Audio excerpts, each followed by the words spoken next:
Hello, everyone, and welcome to another mini episode or minisode of Humanize Automation. I'm your host, Dr. Jill Schiefelbein, and I love getting to interview all the guests that I do, but I really like and enjoy doing these short, quick, information-packed episodes for all of you. So I actually want to know from all of you, do you like these? Do you want more of these? Or nope, Jill, just keep interviewing interesting people. Either or, I would value your feedback. So please reach out to me and let me know.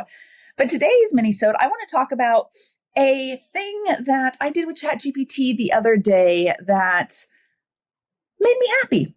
Simply just that. It made me happy, and I wanted to share it with all of you. And it actually got inspired by my friend, Steve Lassman. So shout out to you, Steve.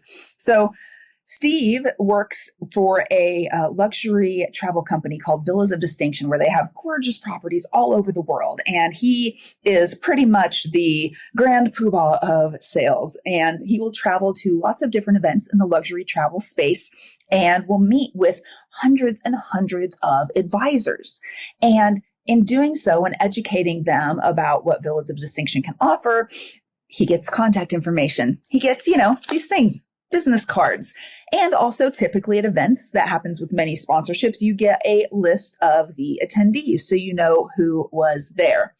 Well, often that list comes as a Word document or a PDF file.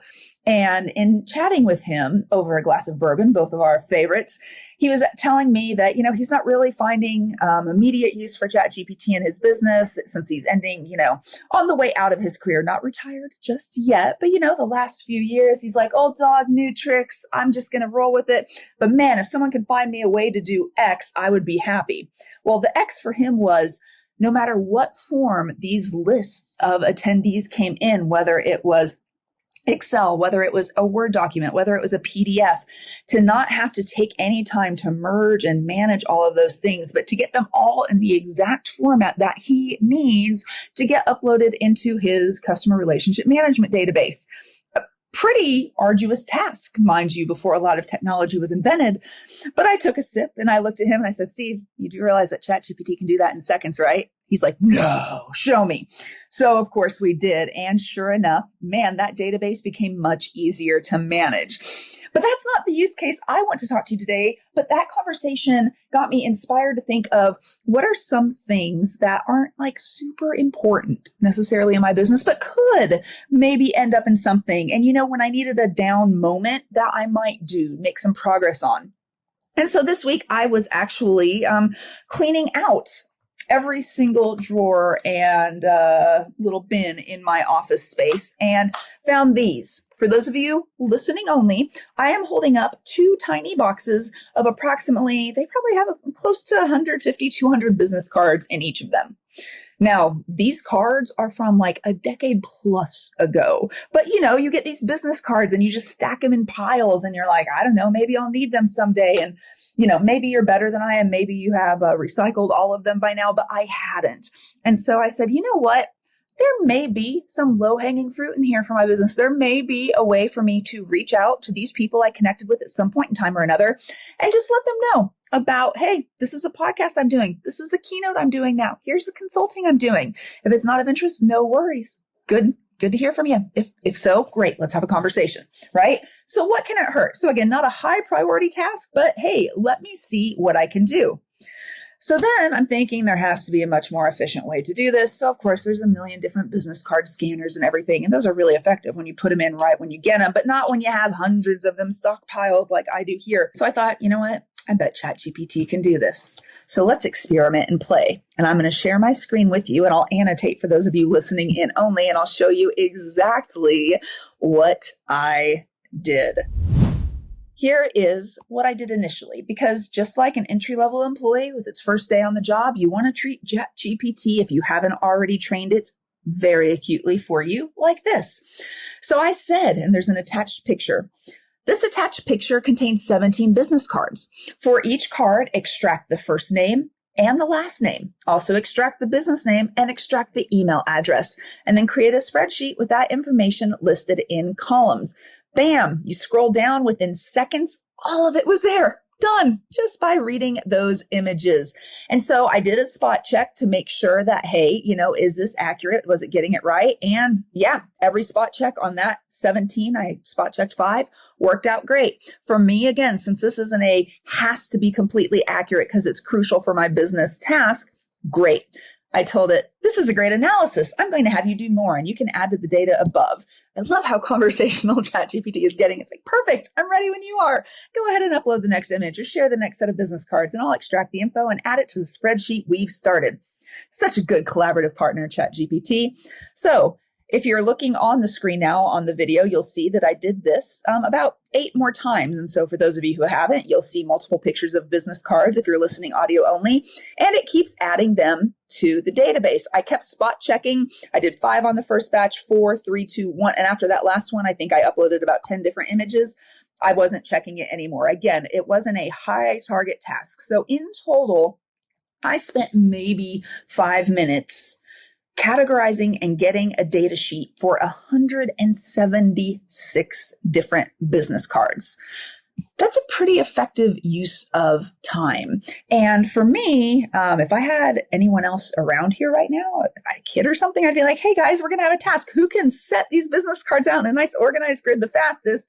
And it would have truncated my time down to a few minutes. But this was just something. I had a little jar.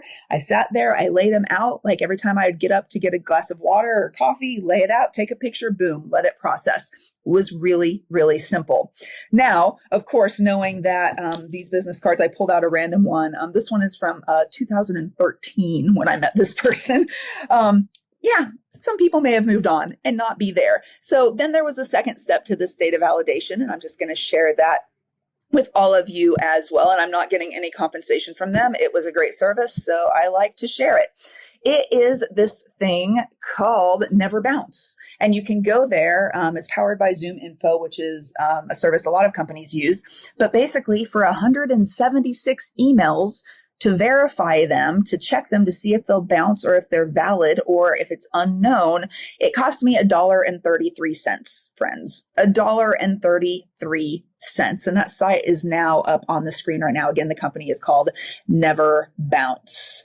And I got that data list back, and over half of them were valid and didn't bounce. So believe me, I'm adding those to a list. Again, not going to spam, going to send one email and get them if they want to opt in to other emails. Not going to just manually add them in without their consent. But wow, something that took me less than 10 minutes yielded about, I think it was like 70, 80 valid email addresses that I hadn't taken the time to capture otherwise. I think most people in business would agree that that was a pretty effective, about 10 minutes of time spent. And that's just one of millions of ways that you can use ChatGPT to help you get more organized in something that may be a little more out of the norm, maybe a little more unconventional. So for me this week, it was getting business cards done. I still need to do these, but you know what I'm going to do? I'm taking one of these to a bar later and giving them to my friends and letting them sort them and stack them for me in a competition, and the winner will get a free drink. See, outsourcing at its finest. All right, I'm getting a little giddy here with all of you, but I hope that this inspired you to think a little outside of the box, because once we do start using a new tool like a ChatGPT, a Copilot, Gemini, we get kind of ensconced in our specific use cases. And especially if we found some efficacy with them, some efficiency, some effectiveness. That was a lot of EFF words, wasn't it? With that, we tend to keep using it, and that's great.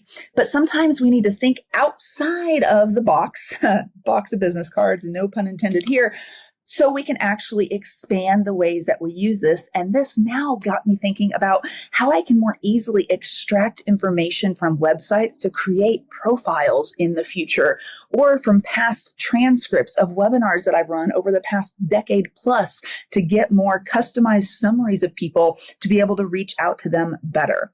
So again, one of many strategies that you can use. Thank you all for tuning into this quick under 10-minute episode of Humanize Automation. Again, please subscribe, like, comment, do all the things that us podcast hosts love to have our listeners do. But I am genuinely curious. Do you want more of these short informational episodes, or do you like the longer form ones better, or keep the ratio where it's at? Thanks, everyone. And I'll see you back again next week for another episode.